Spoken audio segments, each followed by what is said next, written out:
She walked into the room, wearing a diamond choker that cost more than most people earn in a decade, clutching my husband's arm like he was a hunting trophy. Tiffany Baines thought her limited edition Hermes bag and her new status as the future Mrs. Vance made her untouchable. She laughed right in my face, calling me a penny-pinching nobody who didn't belong in high society. She didn't know the truth. She didn't know that the luxury hotel we were standing in, my father built it. The champagne she was guzzling, it came from my family's private vineyard, and the credit card she was using to humiliate me. I was the one who authorized the limit. Watch closely, because the mistress who flaunted her wealth is about to realize she was bragging to the woman who owned it all.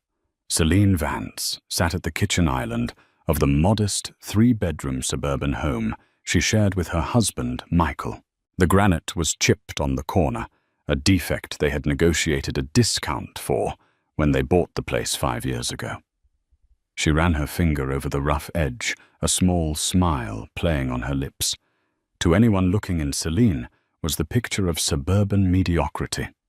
She drove a 5-year-old Honda clipped coupons for the grocery store and worked as a freelance graphic designer. She looked at the clock. 7:30 p.m. Michael was late again. Working late on the Anderson account, he had texted at 5:00 p.m. Celine sighed, standing up to cover the lasagna with foil. She loved Michael, or at least she loved the man he used to be.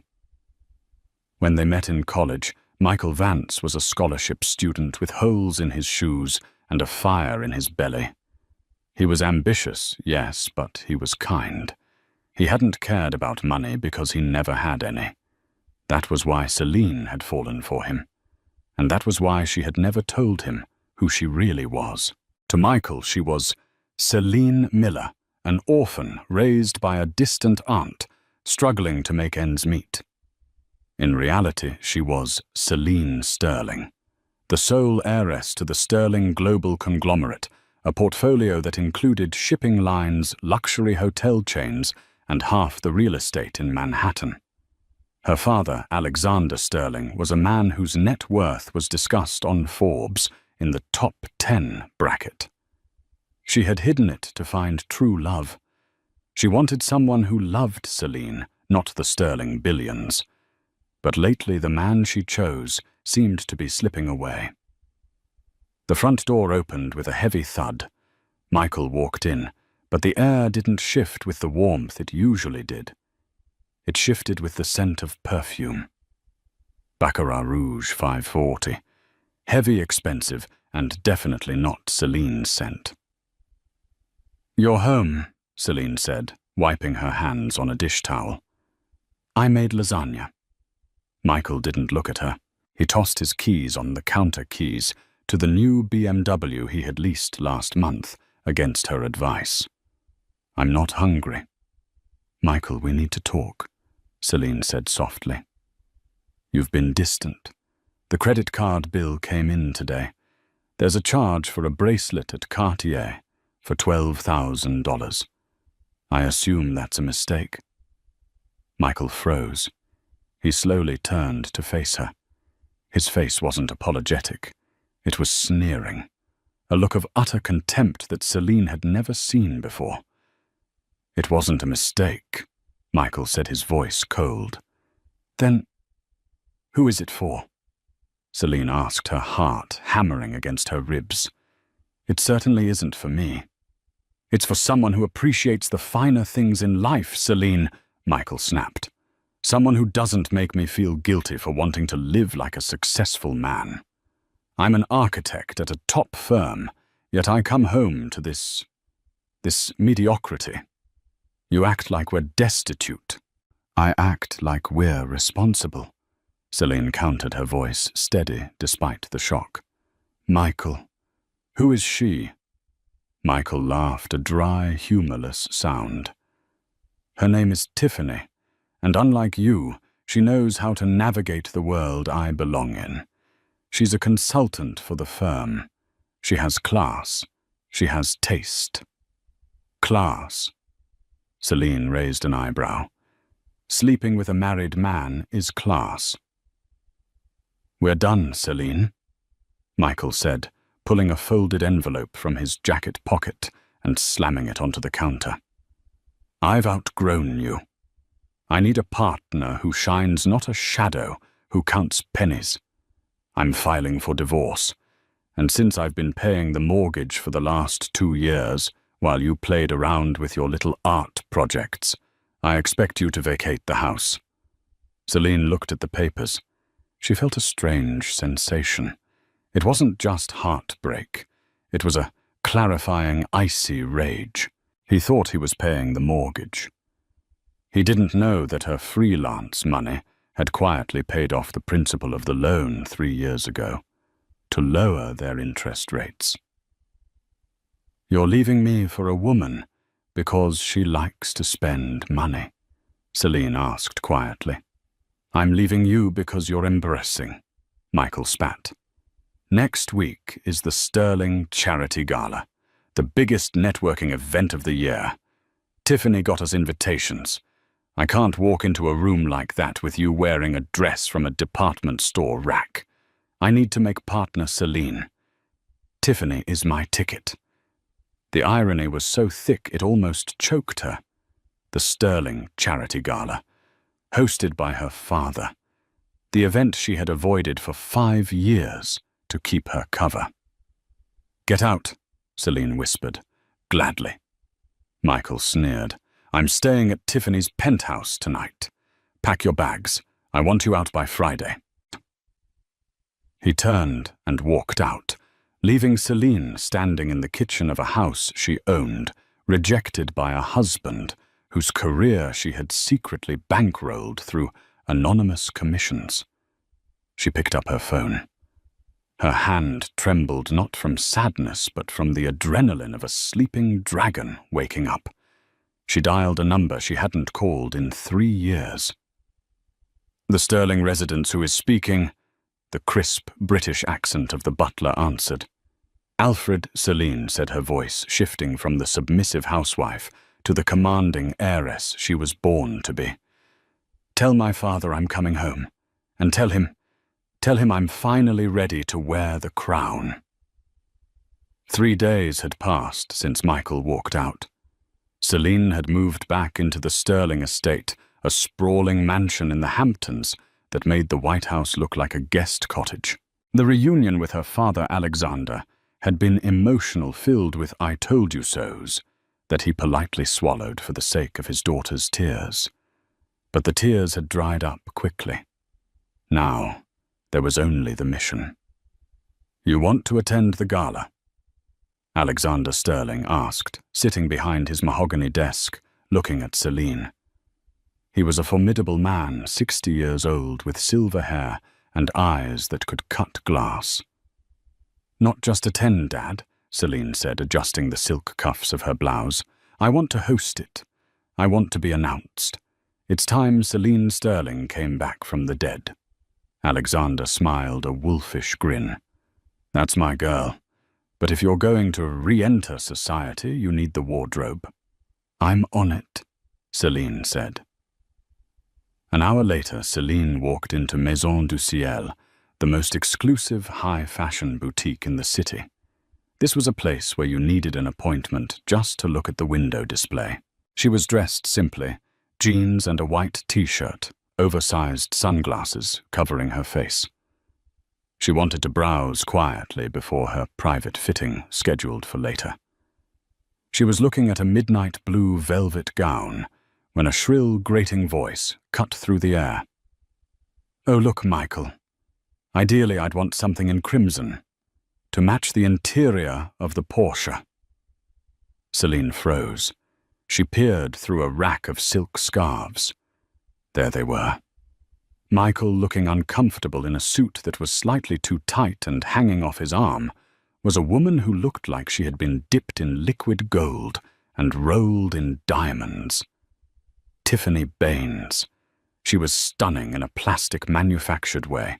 Blonde extensions, overly filled lips, and wearing a white bodycon dress that left little to the imagination. She was loudly snapping her fingers at a sales assistant. "You bring me the platinum collection and get my fiancé a glass of water. Sparkling, not tap." Michael looked up and his eyes widened. He spotted Celine. For a second, he looked panicked. Then, seeing her jeans and t-shirt, his arrogance returned. He whispered something to Tiffany. Tiffany whipped her head around her eyes, scanning Celine up and down with a look of pure disgust. They walked over. "Well, well," Tiffany said, her voice dripping with faux sweetness. "Michael told me his ex-wife was plain, but he didn't tell me she was homeless." Celine stood her ground. "Hello, Michael. Tiffany, I assume." "That's Ms. Baines to you." Tiffany scoffed. She lifted her hand, flashing a ring. It was a gaudy yellow diamond. "Michael just bought this. It cost more than that sad little car you drive." "What are you doing here? The charity bin is 3 blocks down." "I'm shopping," Celine said, calm. "Just like you." Tiffany laughed, a loud, cackling sound that drew the attention of the security guards. "Shopping here? Honey, a scarf in this store costs $5,000. Do you even have $5,000 to your name without Michael's paycheck?" Michael stepped forward, trying to look authoritative. "Selena, don't embarrass yourself. Leave. You don't belong here. This isn't Target." "I have every right to be here," Celine said. "No, you don't," Tiffany snapped. She grabbed a dress off the rack, a shimmering silver gown. "See this?" "This is a Vautour original. It's $20,000. I'm going to buy it right now, just to wear it to the Sterling Gala. I bet you've never even smelled a dress like this." Tiffany turned to the sales associate, a young woman named Sarah, who looked terrified. "Excuse me. Tell this person to leave. She's disturbing the high-end clientele. She obviously can't afford anything." Sarah looked at Celine, then back at Tiffany. "Ma'am, everyone is welcome to browse. I spend $50,000 a month in this district," Tiffany screamed, causing other shoppers to gasp. "If you don't kick this peasant out, I will call the owner. I know people. My fiancé is a top architect." Michael looked nervous now. "Tiffany, babe, maybe we just ignore her." "No, I want her out." Tiffany got right in Celine's face. The smell of her perfume was suffocating. "Listen to me, you little mouse. You lost. Michael is mine. The money is mine. The life is mine. You are nothing. You are a nobody who coupons for cat food. Now get out of my sight before I have security drag you out." Celine felt the anger bubbling, but she pushed it down. It wasn't time yet. Not yet. "Enjoy the dress, Tiffany." Celine said, her voice dangerously low. "It looks tight." Celine turned and walked out of the store, head held high. Behind her, she heard Tiffany screeching. "Did she just say, 'I'm fat'? Michael, do something."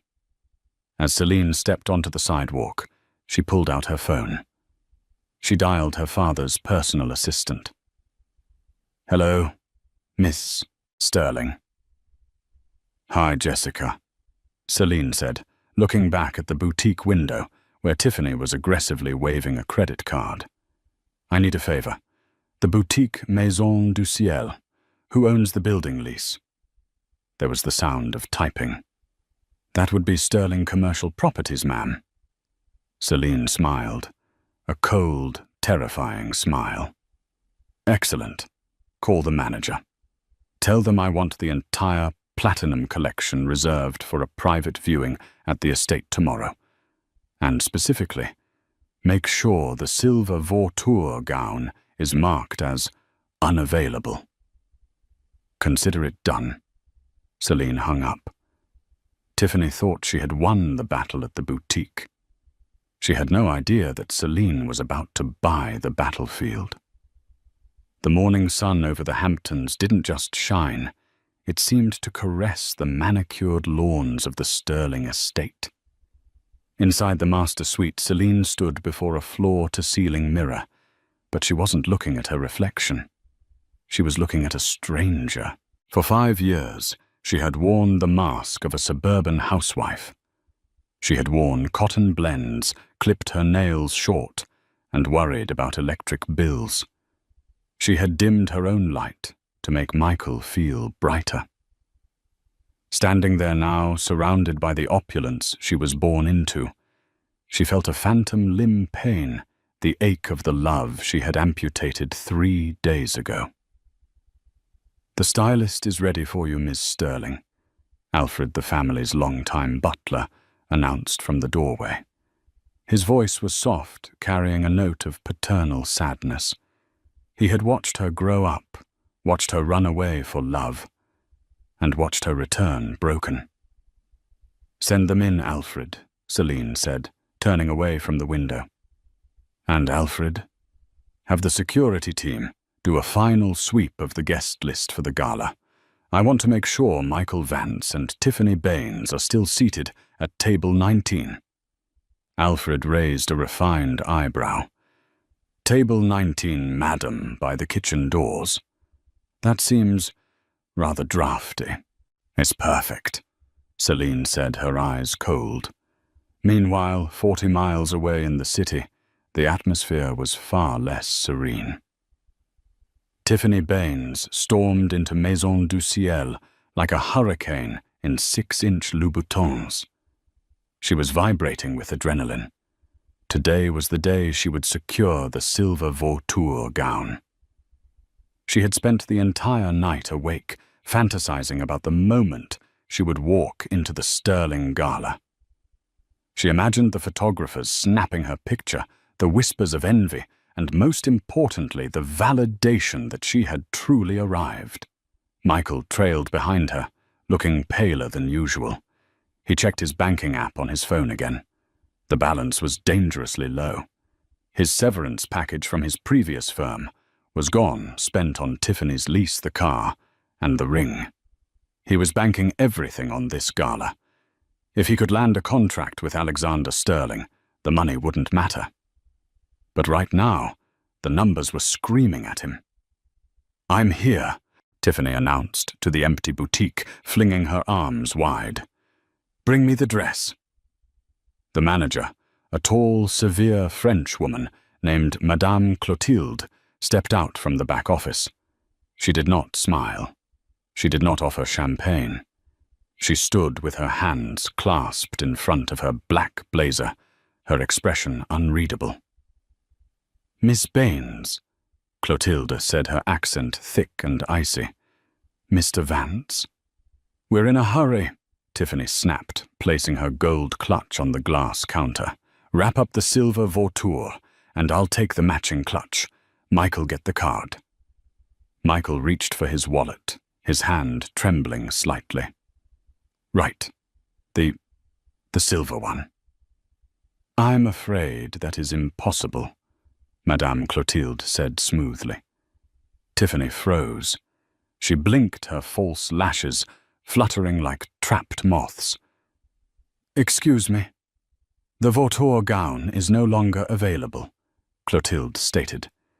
"It has been acquired by a private collector." "Acquired?" Tiffany's voice rose an octave. "I was here yesterday. I told that little girl that nobody that I was buying it. You can't sell it to someone else. Do you know who my fiancé is?" "I am aware of Mr. Vance," Clotilde said, her eyes flicking to Michael with a hint of disdain. However, the client who purchased the gown did not merely reserve it. They purchased the entire collection. "The entire collection?" Michael choked out. That's hundreds of thousands of dollars." "Indeed," Clotilde said. "The client requested exclusivity. No other pieces from the platinum line will be sold to the public until after the sterling gala. Tiffany's face turned a mottled shade of red. The vein in her forehead began to throb. This is discrimination. Who bought it? Who is she? Is it a celebrity? I bet it's some washed-up actress. I am not at liberty to disclose the client's identity, Clotilde said, signaling to the security guard near the door. However, she did leave a message for you, Miss Baines, specifically for you. Tiffany paused, her chest heaving. A message. Clotilde picked up a small cream-colored card from the counter. She read it aloud, her voice devoid of emotion. Tell Miss Baines that true class cannot be bought off a rack. It is inherited, or earned. She has done neither. Tiffany screamed. It was a primal, frustrated sound that shattered the quiet elegance of the store. She swept her arm across the counter, knocking over a display of perfumes. Bottles shattered, the scent of jasmine and amber filling the air. Tiffany. Michael grabbed her arm, looking around in panic. Stop it. You're making a scene. I don't care, Tiffany shrieked, pulling away. They humiliated me. Someone is laughing at me. Michael, fix this by the store. Do something. Ms. Baines. Clotilde said, her voice dropping to a lethal whisper. You have 5 seconds to leave my boutique before I have you arrested for destruction of property. And believe me, with the owner, we have the lawsuit will bury you. Michael dragged a sobbing, cursing Tiffany out of the store and onto the hot pavement. He felt a pit in his stomach. He looked at the woman he had destroyed his marriage for, mascara running down her face, screaming obscenities at a doorman. For the first time he wondered if Celine was doing okay. Celine who never raised her voice. Celine who made him tea when he was stressed. No, he shook the thought away. Celine is the past. Tiffany is the future. We just need to get through this gala. It's okay, baby. Michael soothed, though his heart wasn't in it. We'll find another dress, something better. And when we meet Alexander Sterling, none of this will matter. They didn't know that Alexander Sterling was currently sitting in his library, laughing as Celine recounted the story of the dress. You're vicious, my dear, Alexander said, sipping his scotch. I learned from the best, Dad, Celine replied, staring into the fire. But the dress was just the appetizer. The main course is tomorrow night. The Sterling Charity Gala was not just a party, it was an institution, held in the grand ballroom of the Sterling Imperial Hotel. It was the night when the titans of industry, politics, and old money converged to congratulate themselves on their philanthropy. The ballroom was a masterpiece of design. 10,000 white orchids hung from the ceiling, interspersed with crystal chandeliers that dripped light like liquid diamonds. The floor was polished marble, and the air smelled of expensive perfume, beeswax, and power. At 7:45 p.m., the guests began to arrive. Rolls-Royces, Bentleys, and Maybachs lined up outside the velvet ropes. The paparazzi flashes went off like strobe lights. Michael and Tiffany arrived in a stretch limousine. Michael had paid extra for the driver to open the door, trying to project an image of endless wealth. But the limo was an older model, slightly yellowed at the headlights, and the driver looked bored. Tiffany stepped out.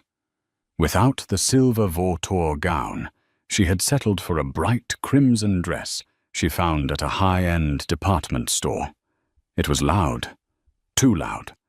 It had sequins that caught the light aggressively, and a slit that went up to her hip. In a nightclub, she would have been the queen. Here, amidst the subtle elegance of silk and chiffon, she looked like a neon sign in a museum.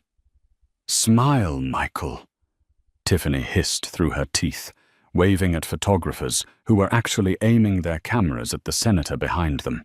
"We need to be seen." Michael adjusted his tie. It felt tight. "I'm smiling. Just keep your voice down. These people, they value discretion. Discretion is for poor people who have something to hide." Tiffany scoffed. She hooked her arm through his and dragged him up the red carpet. They entered the ballroom, and the sheer scale of the wealth hit Michael like a physical blow. He saw the CEO of a tech giant chatting with the Duchess. He saw his old boss, the one who refused to give him a raise, begging for a moment with a venture capitalist. "Let's find our table," Michael said, scanning the room. "I requested something near the front, close to the Sterling family table." He found a steward holding a seating chart. "Vance, table for 2. The steward ran a gloved finger down the list. He paused, then looked up with a polite, tight-lipped smile. "Ah, yes, Mr. Vance. You are at table 19. 19. That's a prime number," Tiffany said smugly. "Must be front row." The steward gestured vaguely toward the back of the room. "It is in the vicinity of the service entrance, sir. Through those pillars." Michael felt his face heat up. They walked past the prime tables. Table 1, table 2, where the billionaires sat. They walked past the corporate tables. They kept walking until they reached the very edge of the room, near the swinging double doors, where waiters rushed in and out with trays of filet mignon. Table 19 was small, wobbly, and partially obscured by a large potted fern. "This is a joke," Tiffany spat, kicking the chair leg. "We're sitting with the help, Michael. Go tell them there's a mistake. Tell them you're a VIP or architect." "I can't make a scene here, Tiffany," Michael hissed, grabbing her wrist. "Look around. That's the governor over there. If we scream, we're done. Just sit down. We'll mingle later. We need to find Alexander Sterling." They sat in sullen silence. Tiffany downed a glass of champagne in one gulp and signaled for another. Michael scanned the room, desperate to make eye contact with anyone important. Suddenly, the lights in the ballroom dimmed. The murmur of conversation died down instantly. A hush fell over the room, heavy with anticipation. The orchestra, which had been playing soft jazz, swelled into a dramatic orchestral crescendo. A spotlight hit the top of the grand staircase on the far side of the room. The master of ceremonies stepped up to the microphone. "Ladies and gentlemen," his voice boomed, "please welcome your host for the evening, the chairman of Sterling Global, Mr. Alexander Sterling." Applause rippled through the room, polite and respectful. Alexander appeared at the top of the stairs, looking regal in a tuxedo. He waved, descending a few steps. And the MC continued, his voice rising with excitement, "Making her return to public life after 5 years abroad, the sole heiress to the Sterling Empire, his daughter." Michael frowned. "Daughter? I didn't know he had a daughter. I thought he was estranged from his family." "Who cares?" Tiffany rolled her eyes. "Probably some spoiled brat." Then she stepped out. The breath left Michael's body. The woman at the top of the stairs was a vision. She was wearing the silver vautour gown, the very dress Tiffany had screamed for yesterday. On this woman, it didn't look like a dress. It looked like liquid starlight draped over a statue. Her hair, dark and glossy, cascaded down her back in waves. She wore a necklace of sapphires and diamonds that glittered so intensely it was hard to look directly at it. She held her head high, radiating a power that made the air in the room feel thinner. She looked like a queen surveying her subjects. She began to descend the stairs, her hand resting lightly on her father's arm. Michael squinted. The lighting was dramatic, casting shadows. There was something familiar about her walk, the tilt of her chin. That dress, Tiffany gasped, clutching the tablecloth. That bitch. That's my dress. She's the one who bought it. Quiet, Michael whispered, leaning forward. His heart was hammering a frantic rhythm against his ribs. Tiffany, shut up. The woman reached the bottom of the stairs. The spotlight widened, illuminating her face clearly for the first time. She looked directly into the crowd. She didn't smile. She looked fierce. Michael felt the room spin. He gripped the edge of the table so hard his knuckles turned white. It wasn't possible. It couldn't be. The woman he had left 3 days ago. The woman he had called mediocre. The woman he had kicked out of their suburban house because she clipped coupons. Celine. No. Michael whispered the word, escaping his lips like a dying breath. No, no, no. What is it? Tiffany snapped, looking at him. You know her. Michael turned to Tiffany, his eyes wide with a terror she couldn't understand. Tiffany. That's Celine. Tiffany looked back at the staircase. She squinted. She let out a sharp, incredulous laugh. Your ex, the frumpy one. Don't be stupid, Michael. That woman is dripping in millions. Your ex wears sweaters from Walmart. That is a sterling. I'm telling you, Michael said, his voice trembling. That is my wife.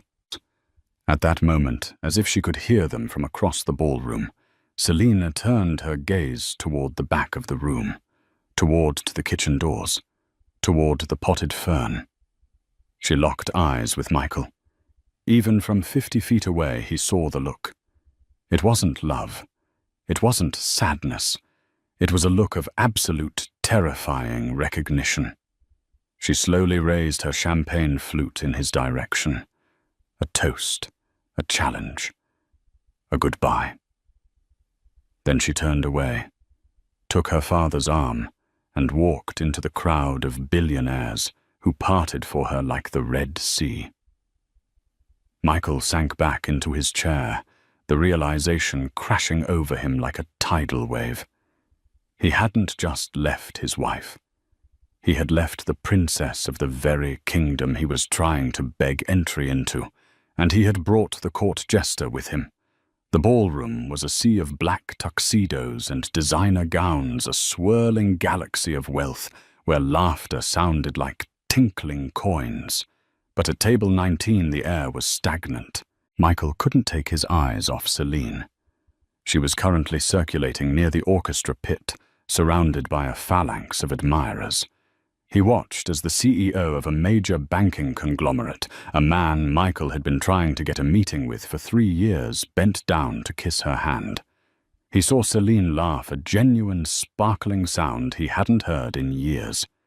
It wasn't the quiet chuckle she gave when they watched movies on their worn-out sofa. It was the confident laugh of a woman who owned the room. "Stop staring at her," Tiffany hissed, stabbing her fork into a piece of dry chicken. "It's a trick. It has to be."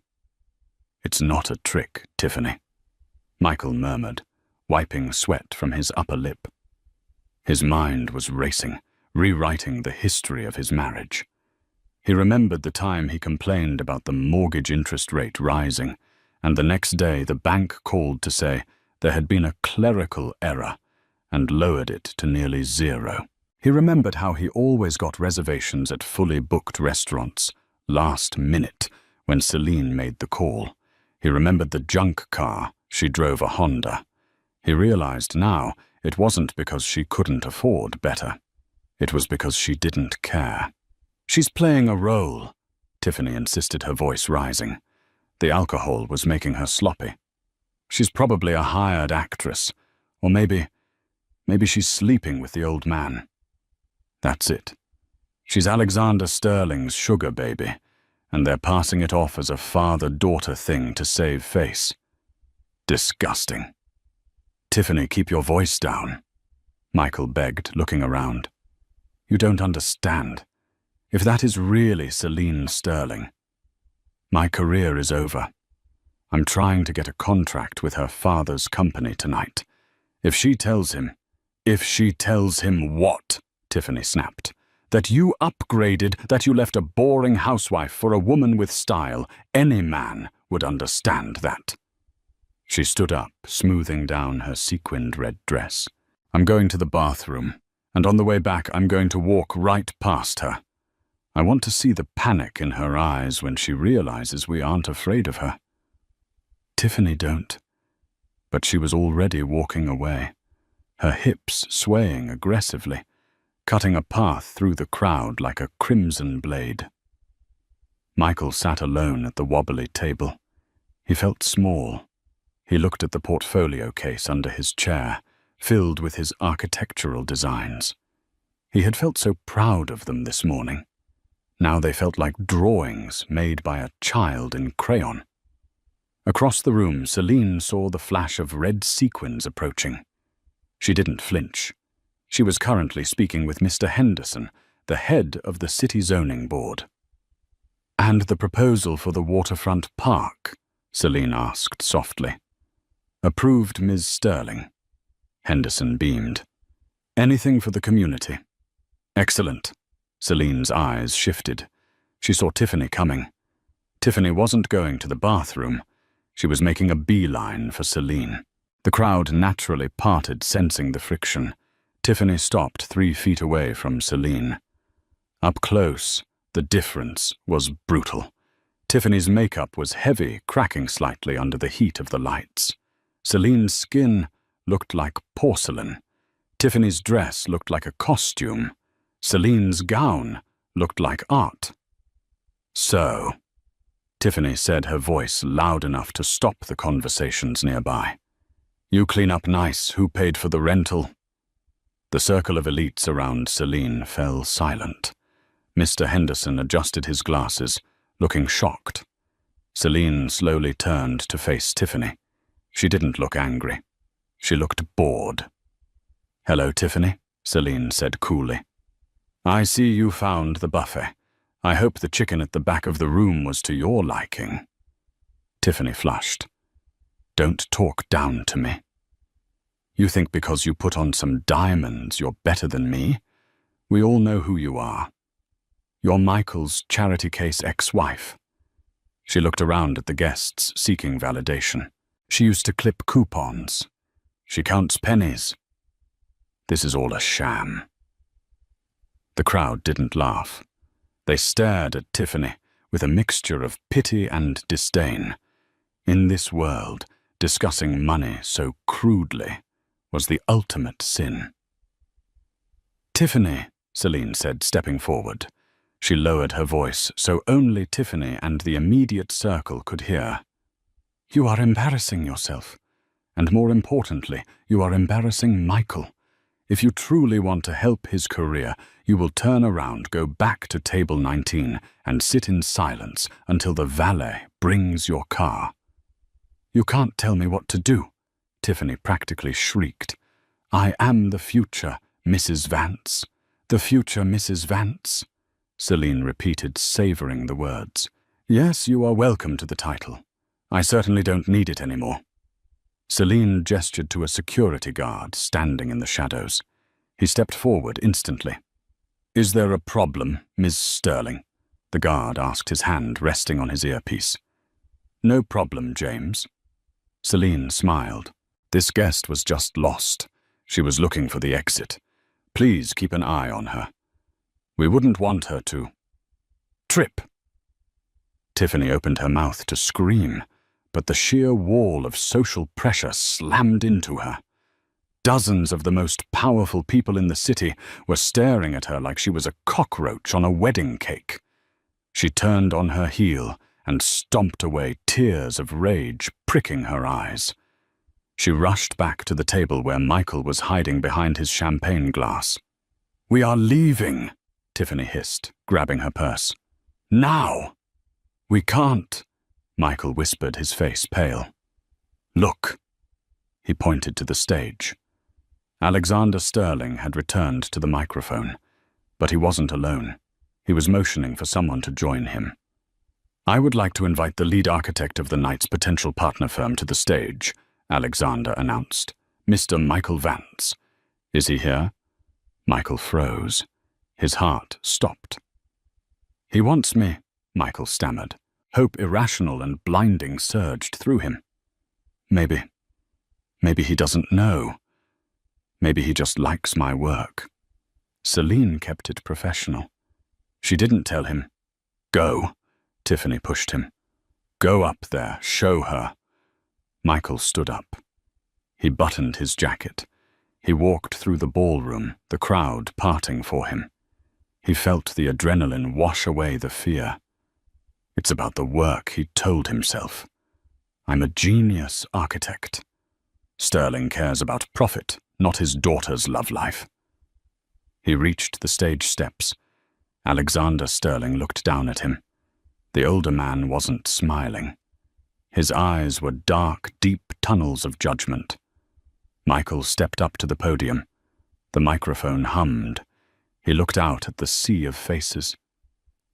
He saw Tiffany standing on her chair at the back, cheering silently. Then he looked at the front row. Right in the center, Celine was sitting there. She crossed her legs, the silver gown shimmering. She locked eyes with him. And then she smiled. It was a terrifying, wolfish smile. Mr. Vance, Alexander Sterling, said, his voice amplified across the hall. Thank you for joining us. It's an honor, sir, Michael said, his voice cracking slightly. I have my portfolio right here. That won't be necessary. Alexander cut him off. We aren't here to discuss your drawings, Michael. We are here to discuss your liabilities. The silence in the grand ballroom was absolute. Even the air conditioning seemed to hold its breath. Michael stood at the podium, the heat of the spotlight burning the back of his neck. Liabilities, sir? I don't understand. My firm is solvent. We have excellent projections. Alexander Sterling stepped aside, and to Michael's horror, Celine stood up from the front row and ascended the stairs. She didn't stand next to her father. She stood at the center podium, taking the microphone that Michael was reaching for. The Sterling Global Conglomerate values integrity above all else, Celine said, her voice smooth, calm, and amplified to every corner of the room. We build foundations that last. We do not build on shifting sands. And Mr. Vance, your foundation is entirely artificial. Celine, please, Michael whispered off mic. Don't do this. Not here. Celine ignored him. She pulled a remote control from the podium stand. A massive screen descended behind them. Mr. Vance came here tonight believing he is a self-made man, Celine addressed the crowd. He believes his lifestyle, his car, and his ability to support a mistress are results of his architectural genius. Click. The screen flared to life. It showed a bank statement, a joint account under the name Vance Household. For 5 years, Celine narrated, I transferred funds into this account under the guise of freelance graphic design work. In reality, this money came from my private trust. It paid off the mortgage of our home in year 2. Michael, you thought you were paying the mortgage every month? No. You were paying into a savings account I set up for you. A savings account you liquidated 3 days ago to buy a yellow diamond ring. A gasp rippled through the crowd. Michael felt his knees buckle. He had drained that account. He thought it was equity. Click. The screen changed. It showed a document from a car dealership. The BMW you leased, Celine continued. You didn't qualify for the credit check, Michael. Your debt-to-income ratio was too high. The dealership called me. I co-signed as a guarantor using a shell corporation. I am the reason you drive that car. And Celine paused, turning to look directly at table 19, where Tiffany was standing frozen, her mouth agape. The credit card. Click. A massive image of a black credit card appeared on screen. It was the card Michael had given to Tiffany, the one she had used to flaunt her wealth at the boutique, the one she had waved in Celine's face. "This is a supplementary card issued to the spouse of a Sterling Prime account holder," Celine said. "Michael, you never questioned why you had a limit of $50,000 a month, despite earning a fraction of that. I paid the balance. Every single month." Celine turned to Michael, her eyes hard as diamonds. "You didn't buy that ring for your mistress, Michael. I did. You didn't take her to dinner. I did. Every expensive breath you have taken for the last 5 years was authorized by me because I loved you, and I wanted you to feel like a king." She leaned in closer to the microphone, her voice dropping to a lethal whisper that echoed like thunder. "But you didn't want a queen, Michael. You wanted a fan, and when you brought that woman," she pointed a manicured finger at Tiffany, "into the boutique owned by my family to buy a dress designed by my friend, using my money, you made a fatal error." Michael was trembling violently. He looked at the crowd. They weren't looking at him with respect anymore. They were looking at him like he was a fraud, a parasite. "Now," Celine said, her voice brightening with faux cheerfulness, "about that business contract." She looked at her father. Alexander nodded. "Sterling Global is acquiring your firm Vance Architecture as of this morning," Celine announced. "We bought the majority stake from your partners, who were all too happy to sell when they heard about the reputational risk you pose." Michael grabbed the podium to keep from falling. You're my boss." "No." Celine smiled. "I'm not your boss, Michael, because you're fired. And," she added, looking toward the back of the room, "Tiffany Baines!" The spotlight swiveled violently, pinning Tiffany against the back wall near the kitchen doors. She shielded her eyes, looking like a deer in the headlights. "That ring on your finger," Celine said. "Since it was purchased with funds from a trust that specifies spousal use only, and you are not the spouse, that constitutes theft." Celine checked her watch. "My lawyers froze the assets 10 minutes ago. The credit card in your purse is dead. The car valet has been instructed not to release the BMW, as the guarantor me has revoked privileges." "So," Celine concluded, looking at the two of them. Michael broken on stage, Tiffany trapped in the spotlight. "You are welcome to leave, but you'll have to walk. And Tiffany, you might want to run. The ring is technically stolen property, and I believe the police are waiting in the lobby." Celine placed the microphone back on the stand. The sound was a dull thud that signaled the end of Michael Vance's life as he knew it. She turned to her father. "Shall we dance, Dad?" "We shall." Alexander beamed.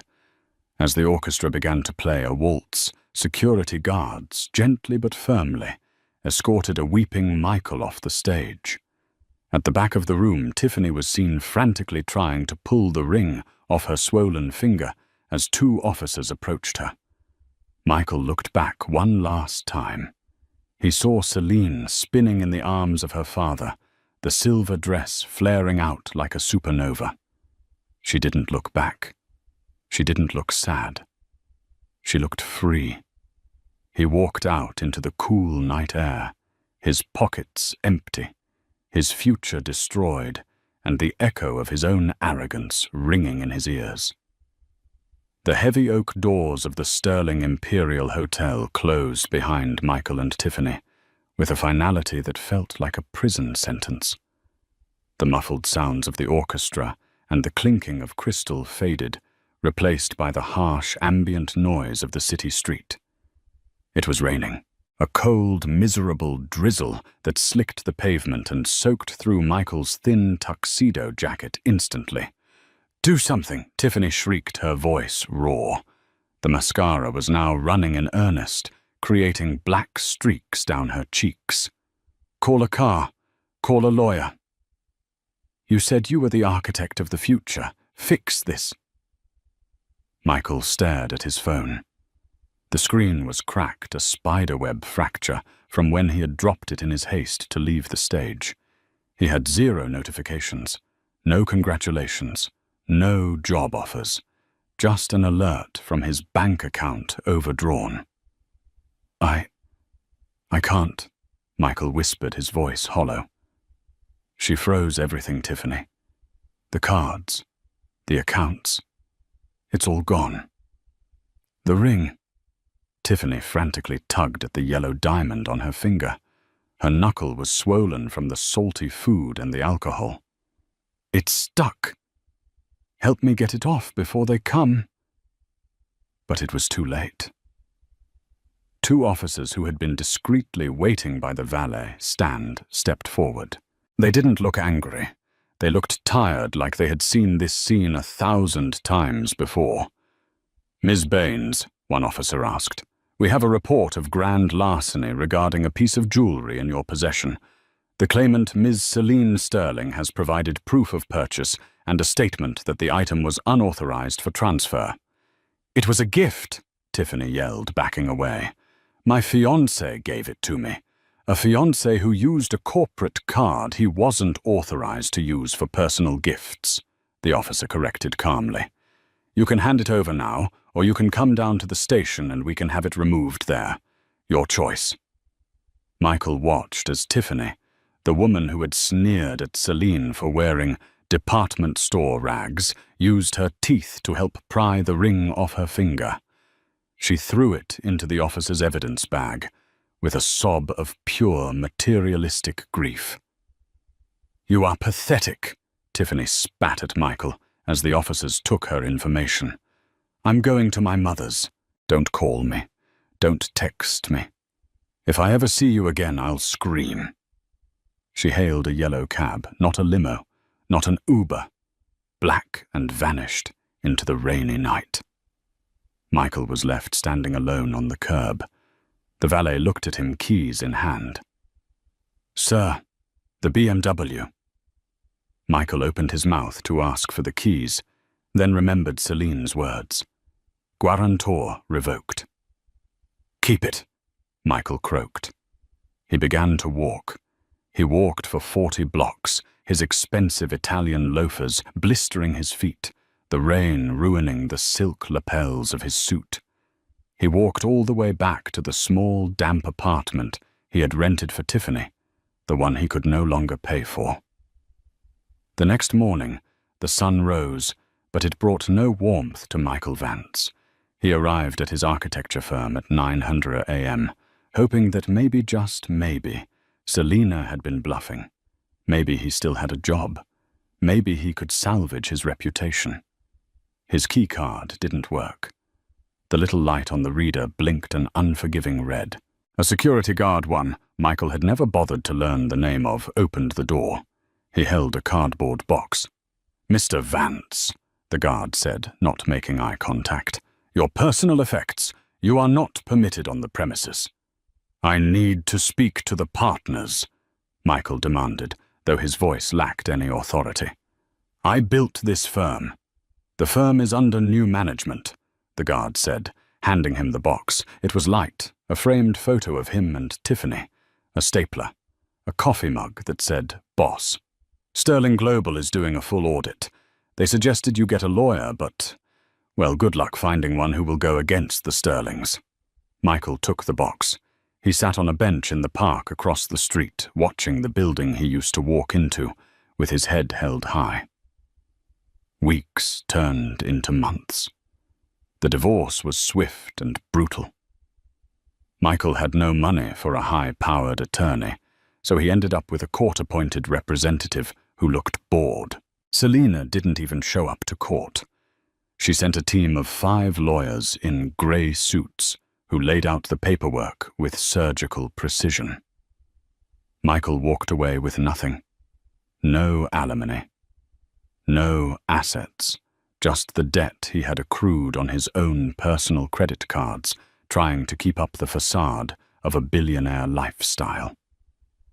he moved into a basement studio in Queens. He applied to other firms, but the name Sterling was a gatekeeper. No one wanted to hire the man who had publicly humiliated the industry's most powerful heiress. He was radioactive.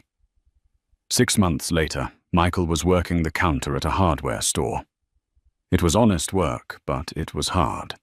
His hands, once used for drafting delicate blueprints, were now rough from hauling bags of cement. It was lunchtime. He sat on a milk crate in the back alley, eating a cold sandwich. A discarded newspaper lay on the ground next to him. The wind blew the pages open. Michael froze. There on the cover of Business and Life magazine was Celine. She wasn't wearing a ball gown. She was wearing a hard hat and a white blazer, standing in front of a massive, gleaming skyscraper, the new sustainable housing project that Vance Architecture had failed to design, but which Sterling Global had successfully built.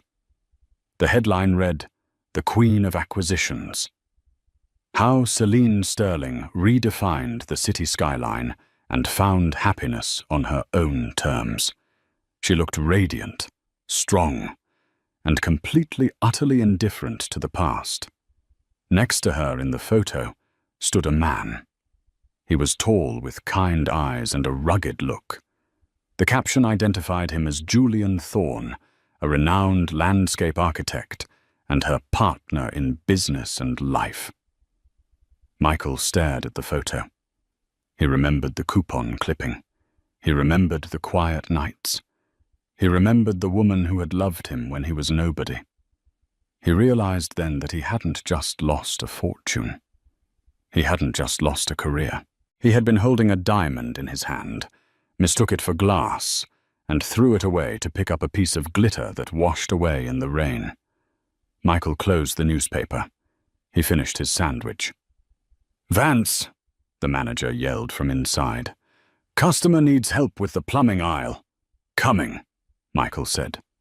He stood up, dusted off his apron, and walked back into the mediocrity he had once feared knowing, now that it was exactly what he deserved. And that is the story of Michael and Tiffany. They chased the illusion of wealth so hard that they ran right past the reality of it.